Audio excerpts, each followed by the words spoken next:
Well, good morning.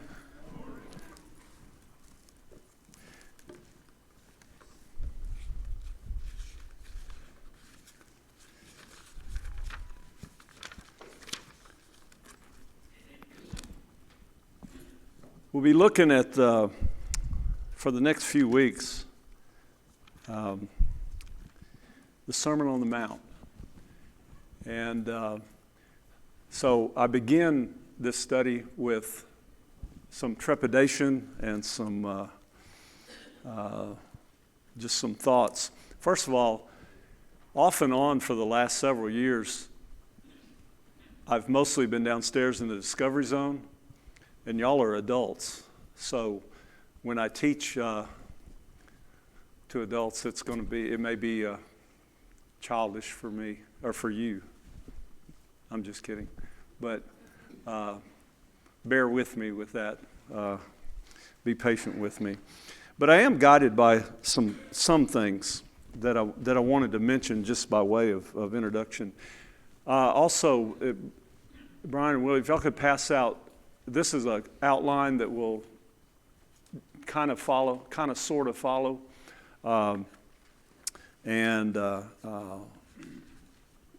It at least uses as an outline or a basis for the class. I am not at all the smartest guy in any room I go into. But I read a lot. And the outline is a compilation of actually 3 or 4 outlines of the Sermon on the Mount. And it helps me to just stay on track with what I'm studying or what I'm reading if I know where I'm going with it. 1 Peter 4 talks about speaking. If any man speak as the oracles of God. And he's not talking about speak as though you're God or speak with the quality of God, but it is to say anybody that stands in front of people to speak something from God's Word, to teach, be it someone right here, a preacher, a teacher, wherever it is, be sure that you're speaking the things that God would have us to speak. Be sure that you're representing well what you're talking about. And so that's a challenging thought. It's also a humbling thought, isn't it? To say, when told to speak what God, be sure you're speaking what God would have you to speak. So that's humbling as well. I was reminded, I told Dan we would talk about him. Recently had a class on Wednesday night, 3 or 4 Wednesdays, that dealt with the Sermon on the Mount. And as I was thinking about what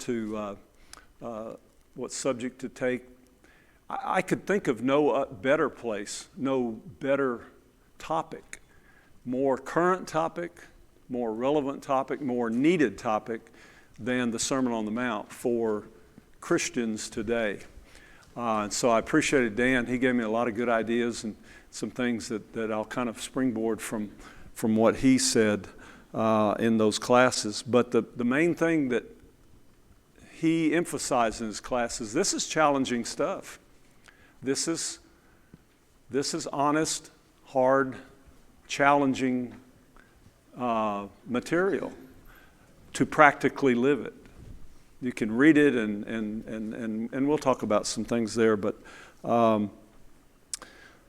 yesterday in our bus class, we ended with a discussion of spiritual warfare.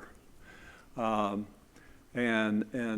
we have to ask, do we really believe we're in a spiritual warfare? And if we're honest, or if we have our eyes open and see, we're reminded we don't wrestle against flesh and blood, but against rulers, authorities, cosmic powers in this present darkness, against the spiritual forces of evil in the heavenly places. And we have to recognize that what we are up against is not a physical response as far as an earthly or a human response to the war that we're in. And if it were, we will lose. But if we're in the kingdom, following the kingdom guidelines, following what Jesus has asked us to do and to be, that's our only hope of success in this spiritual war as Satan battles for our soul with us as well. And we'll talk about a lot of that. Nathan's lesson last week, you remember the blind man in Mark 8, and he said, do you see anything yet? And, well, I see people like trees. And the idea that we still have growth to go. We still need that second touch, Nathan called it.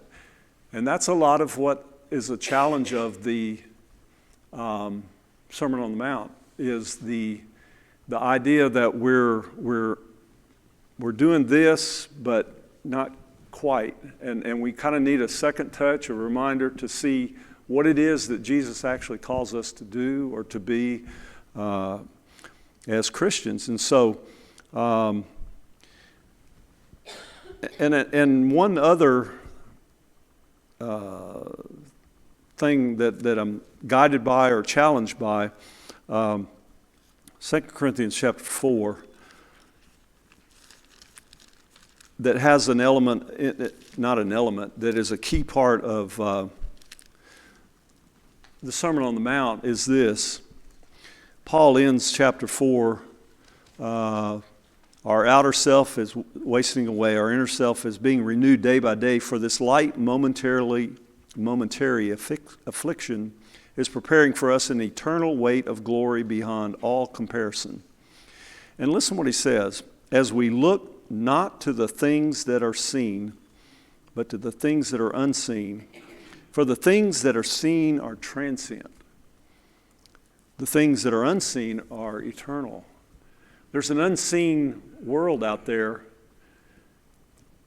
and the human world that we live in is all around us, and we think that's the real world. We use that expression. But that's not the real world. That's the human, the temporary, and what the Sermon on the Mount challenges us to do is look at the permanent, the real world. And so we'll discuss some of that. And so, but that passage and the Sermon on the Mount challenges us to say, who do I trust? What do I trust? Do I trust what I can see? Do I trust the power around me, the kingdoms around me, the might, the armies, the money, the whatever it is? Do I trust that, or do I trust what is unseen in terms of human? So it's a challenging thought. So we want the lessons to have a so what, not just to be a. Dad used to always say, at the end of a lesson, if people can't walk away with a so what, so what's this have to do with me? Then we've, and that's what we want to have the lessons for, where they're practical. They have something to do that says, what's this got to do with me? Well, here it is. Here's something that it applies to and is applicable to you, a practical application. The Sermon on the Mount is 2,300 words, and in the days of magazines and articles, that's about a good-sized article. That's something we could sit down and read as an article. Just 2,300 words. Less than 20 minutes. If you sat down and read it aloud by yourself, just sat down and read, it would be less than 20 minutes of reading, probably 15, 17 minutes. Something like that, if you just sat down and read it. 106 verses, just 106 verses. But look how those 2,300 words have changed the course of history and will challenge us to change our lives if we allow it to do so. So what is true north? So some of you GPS experts back there would much more accurately describe what is true north than I will. But true north is a is a fixed place, right? It's a fixed geographic place. North Pole, right?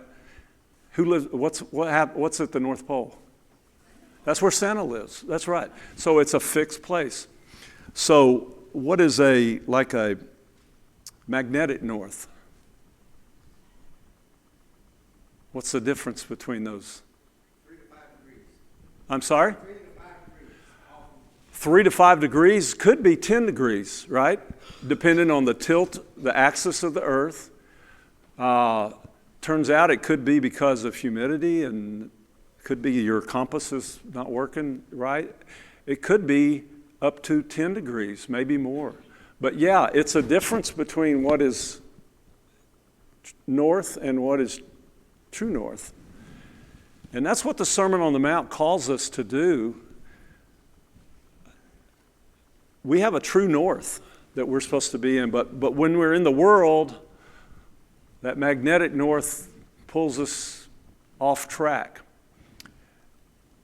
And we say to ourselves, that's really not 3 degrees isn't much, 1 degree isn't much. So Stan's not here, he's a pilot, but he would explain this very much, the 1 in 60 rule. So what is 1 in 60?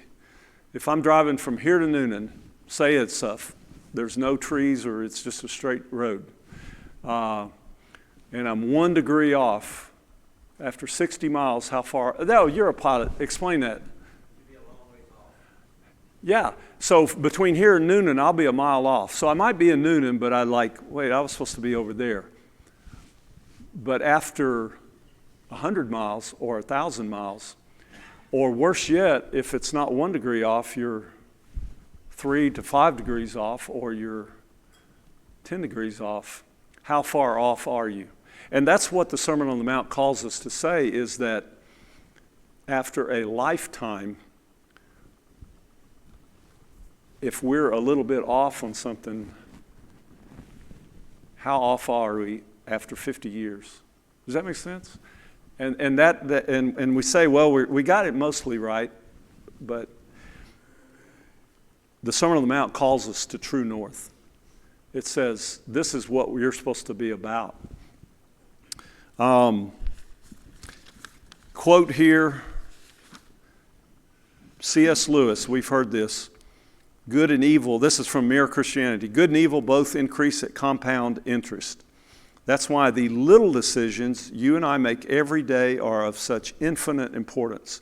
The smallest good act today is the capture of a strategic point from which, a few months later, you may be able to go on to victories you never dreamed of. An apparent trivial indulgence in lust or anger today is the loss of a ridge or a railway line or a bridgehead from which the enemy may launch an attack, otherwise impossible. That's why true north is important. That's why staying on the path, on the direction that we're supposed to be in is so critical. And C.S. Lewis puts it in the context of little things that get us off track, off of true north. Yes, 100%. There's grace. Thank goodness for that. When we do get off track, and so I'm not at all attributing this to human effort or to ourselves. Absolutely, 100% grace. But we also have to make the effort to make sure we're staying at true north. Okay, so don't misunderstand. I'm not minimizing and saying it's all human effort and it's all us. Absolutely not. But we've got to make that effort to stay there. So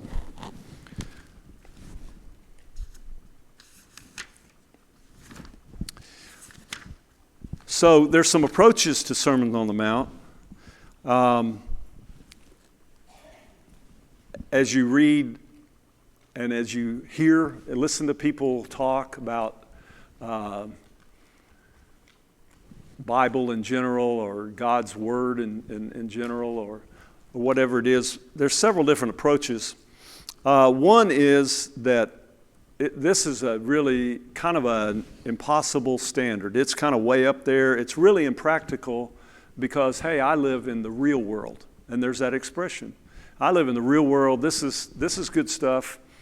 It's interesting, but really it's not that practical because turning the other cheek, all that kind of stuff, not judging people, not having people, all those things that we read in there, that's not real world. I live in the real world, and where I work, where I live, this is not. So that's one kind of approach to it. Another is that this is special instructions, extra special Christians. I mean, most of us are like Christians, and this is kind of the guidelines for those super Christians up there. These are the guys, if those guys can do it, those ladies can do this, good for them. But this is hard stuff, and it kind of separates the serious Christians from the not so serious Christians. And I've actually heard people say something to that effect. And so, it's kind of a high standard, not so much. Another approach is this is sort of it improves my circumstances. This is sort of like a self-improvement guide. So I want a guide to a better prayer life. So I'll go to the Sermon on the Mount to learn how to have a better prayer life or a better life. And there's an element of that, for sure. But that's not what it's about. It's not about improvement. It's about transformation. It's about changing our hearts and our minds and our directions. One approach is it's not so much an ethic or a guideline for people that live in the real world, those of us that live out there in the real world, but it's more how do we interact with other people. And that's really the gist of it. And one example, this was from the 1500s, which blew me away, but that was the mindset of a lot of people, was that it's not so much my heart, it's just how I treat people, but I can love them in my heart, but I'm living in the real world. And so it gave an example of an executioner. He was in England, in a king's court, a believer, supposedly. How did he justify or how did he rationalize and harmonize what he did for a living? And if Phil's coming up here and I've got to execute him, that's my job. I can love the guy, I can like the guy, have all kinds of empathy for him and maybe even help him. But my job is an executioner, so that's what I do. What's the problem with that? And that's an extreme example, but what's the problem with that mindset? I'm sorry?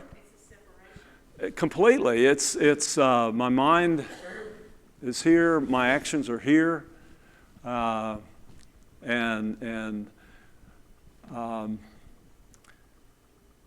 it's something that filters down that we do. I do. I know I need to do this and that, and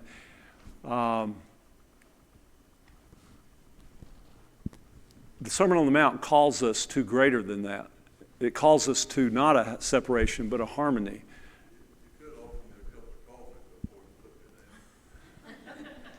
That would be what I would do because, and maybe even help your family after it's over, But that's my job. So there's no thought to saying, maybe I shouldn't be an executioner. Maybe that's maybe I can't do this in my life and be consistent with what, So the other approach, and listen, all of those have an element that goes into the Sermon on the Mount that is true. But really, ultimately, we need to look at the Sermon on the Mount in its historical context. This didn't just appear in a vacuum. This isn't just some words that appeared 2,000 years ago and didn't just happen. And so I think it's important that we look at the context. And certainly within our fellowship, we're big on book, chapter, and verse, right? And we should be. But that's what we need to look at when we see how to get to where we're at with the Sermon on the Mount. So, they're in the land, these people are in the land where Abraham had promised them. This is their promised land, right? But what has happened? They've been here for hundreds of years, but now what has happened? Rome has come, and they've occupied this land that God promised them and promised through Abraham, right? So what difference has that made in their life?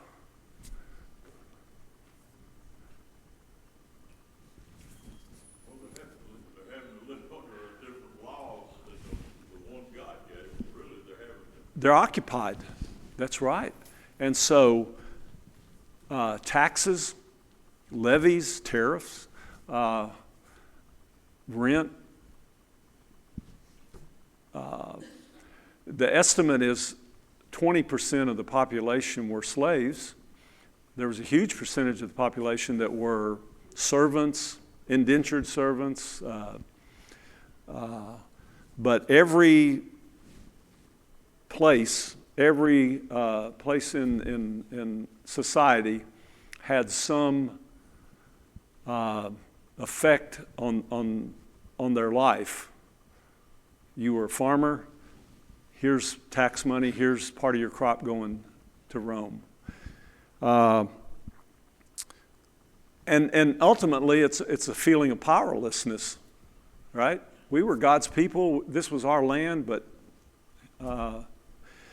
this is not the way it was supposed to be. Who's going to rescue us? And this is the people to whom Jesus starts talking about my kingdom. And you imagine the excitement that they feel when they start hearing this guy's coming with talking about kingdom, my kingdom. And this is this the Messiah that's going to knock off Rome, get us back to get rid of all those tariffs and tolls and taxes and levies and all of that stuff. And this was the audience. This is in chapter 4, the end of it. His fame spread throughout all Syria, and they brought him all the sick, those afflicted with diseases and pains, those oppressed by demons, epileptics, paralytics, and he healed them. And great crowds followed him. But that's his audience. These are people that are powerless. This is not the group of the powerful, the 1%ers, the 2%ers, whatever, the wealthy class. These are the people that are powerless. So we look at the context there of where the Sermon on the Mount came to be. This is the group that he's talking to. And this is the group, when you go back to Matthew 1, Jesus is introduced. And we look at his place in Israel's history. Matthew 1 tells us that. He talks about his birth. He's going to save the people from their sins. That's going to be his mission. 1 and 23.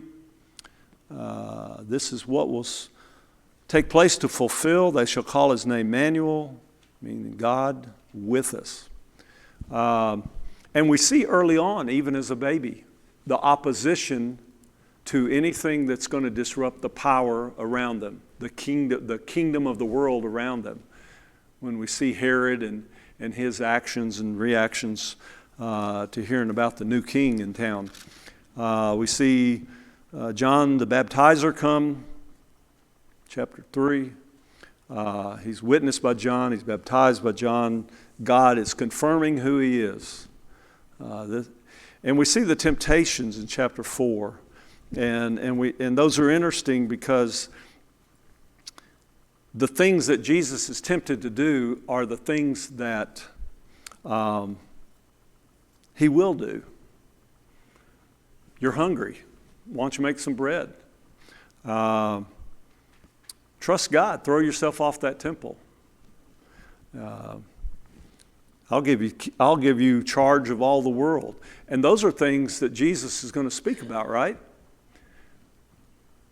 But the problem is they're coming from who? The invitation to do that is coming to Jesus from who? From Satan. And that's a powerful reminder to us as we look at the Sermon on the Mount and we look at where we are in the world and the things that may seem good and in and of themselves be good, but they're not coming from the true north source at all. And that's whose bidding are we doing? Are we doing God's bidding or Satan's bidding? And this is interesting in 4 and 12. Early on, there's Galilee, there's non-Jews, Gentiles already in the mix in Jesus' plans. It's not that it was completely Jews until a certain point. Early on in his ministry, he says, he left Nazareth, went to Capernaum by the sea, territory of Zebulun and Naphtali, so what was spoken by prophet Isaiah might be fulfilled. The land of Zebulun, the land of Naphtali, the way of the sea beyond the Jordan, Galilee of the Gentiles. Jesus is already proclaiming, I'm here for everybody. And my kingdom is not going to be just Jews. It's going to be a hard lesson, hard teaching to understand all that. It'll take a lot of time. But early on, he's letting everybody know, my kingdom is a different kind of kingdom. It's a spiritual kingdom, not only the Jews, but the Gentiles. So he has calls his disciples. He's going to give them a new identity. Follow me. He's going to give them a new purpose. He's going to make them what? He's going to turn them into what do you use? What's the word? I'll make you fishers of men. That's right. So they now have a new purpose in life. They have a new community, obviously, as that community will grow and so on. 4 and 23 is an interesting verse because it gives us the transformation, and it kind of bookends Matthew 5, 6, and 7, the Sermon on the Mount, and then Matthew 8 and 9. And when you read this, he went through all Galilee, and this is what he did. This is what the announcement of the kingdom of heaven is at hand. He went through teaching in all their synagogues and proclaiming the gospel of the kingdom, the good news of the kingdom, and healing every disease and every affliction among the people. 5, 6, and 7 is going to talk about that teaching. When we look at chapter 8, we see an entry into healing. So chapter 8, he cleanses a leper, he heals the centurion servant, he heals many, including Peter's mother-in-law. He calms a storm, he heals 2 men with demons, he heals a paralytic, he restores the girls back to life, he heals the woman, he heals 2 blind men, he heals the man that's unable to speak. And where do we end up with that? As we end up that section of 5, 6, and 7 teaching, 8 and 9 healings, chapter 9, verse 35. And Jesus went throughout all the cities and villages, teaching in their synagogues and proclaiming the gospel of the kingdom and healing every disease and every affliction. The exact same verse that he began this section in chapter 4, verse 23. The exact verse it bookends what Jesus is about in this section of Scripture. So we have the teaching, and then we have the healings and so on. Just as relevant then as it is now, in terms of society, in terms of our culture, emphasis on wealth, power, prestige. That's the magnetic north that draws us away. We have poor, we have a society, a culture that we live in, and we get off degrees, and the Sermon on the Mount calls us back, but it's just as relevant as it is now. We're in a world kingdom, and we're actually far more affected by the culture around us than probably we would like to admit or like to think if we just thought about it. And so it changes our views of culture, of society, of people, of politics. It changes what's important in terms of all of those things. And so Jesus asked in this Sermon on the Mount, what if? And it's not what if like a fairy tale like Once Upon a Time. What if my followers were like this? What if we were like this? What a difference that would make in the world, in His kingdom, in our lives, but in terms of what Jesus is wanting to do in the kingdom, or in the world with the kingdom. So it's not an impossible standard. We can change. Can we change? Have you ever heard somebody say, well, that's just the way I am? Have you heard somebody say that? Have you ever said that? Have I ever said that? That's just the way I am. What are we saying when we say something like that? That could be like defeat. I'm sorry? Like defeat. You defeat. Well, it's like defeat, yeah, that's right. But what are we telling God when we say, well, that's just the way I am, I can't change? Not open to change. I'm not open to change. We're telling God that I like me better than I like what you want me to be, right? It's a reflection of pride, selfishness. Absolutely. And so the Sermon on the Mount calls us to change and challenges us to change. And if we are not willing to change, to conform, to be in the image of Christ, if we're not willing to change, to be, Romans talks about, don't be conformed to this world, but transform our minds. Those aren't something that would be like a goal or it'd be nice if you could do. That's telling us to do that. Actively be open, and exactly what Dan said. Are we willing to do that? Are we open to doing that? And it's sourced by pride. So we can be followers of Christ in the true north of the Sermon on the Mount, but we have to be willing. Our hearts have to be open and willing to change as well. So that's kind of a brief overview introduction. I was thinking of back to the we're more affected than culture than we think we are. I'll tell you, the first time it really hit me was, and Rachel's there, Jessica's there. The first time we were going to go to Zimbabwe, and they were having elections. And so the brethren there said, don't come here during elections. It's violence, and nobody likes people. And so we diverted to Swaziland, now Eswatini. Desperately poor country. If I remember, 30% of the populations had HIV/AIDS, but it was a very sweet trip because we went through the little slums of the area, and it wasn't door knocking. You just stood out front and yelled and waved. And then we had VBS, if I remember, and then at night gospel meetings for the whole 2 weeks, every night. But I'm thinking that when as an American, we we're right here in Phoenix City, Columbus, and so what advantages do we have as an American? Well, we're surrounded by Fort Benning, so we got the Army with us, right?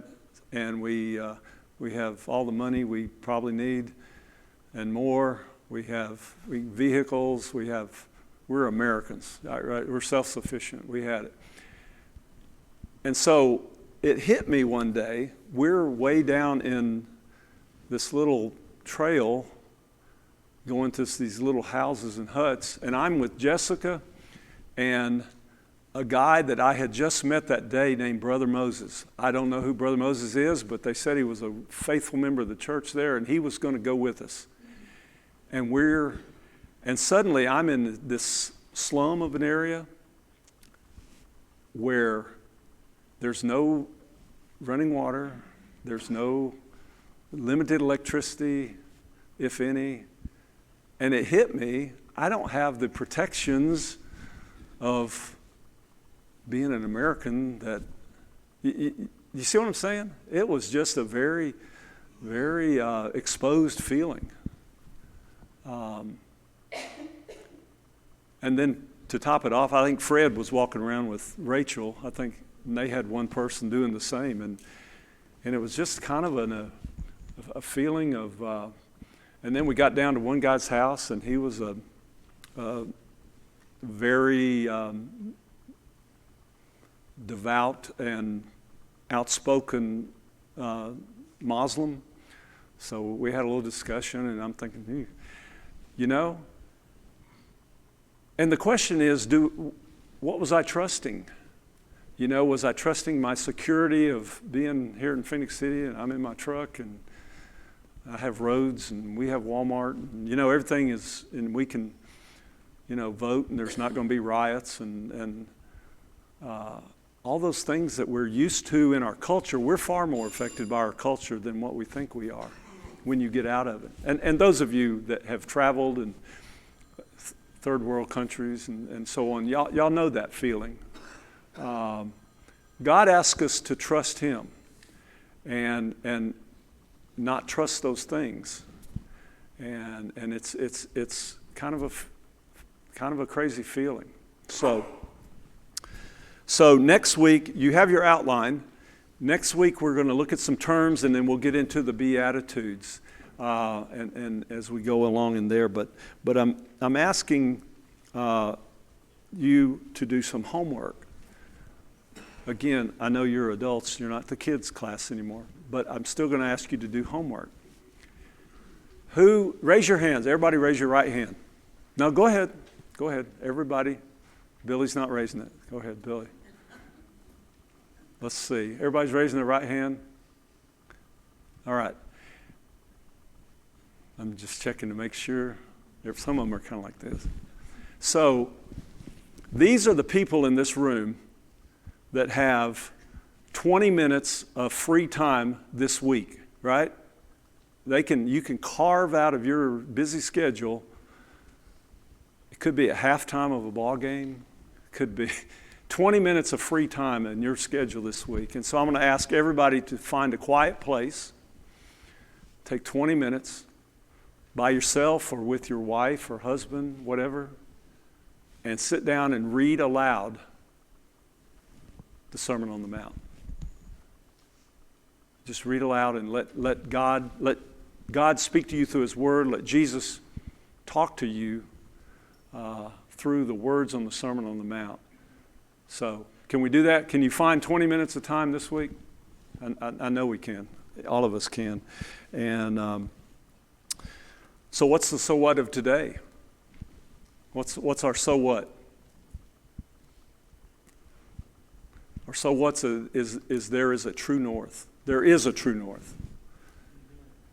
And we can get off by 1 degree, 3 degrees, 5 degrees, 10 degrees, and by the time we're 20, 30, 40, 50 years down the road, we're way off course.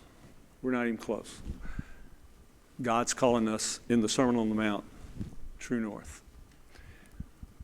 Thank you very much, and I look forward to the study and look forward to learning some things myself. and being with you for the next few weeks. Thank you very much.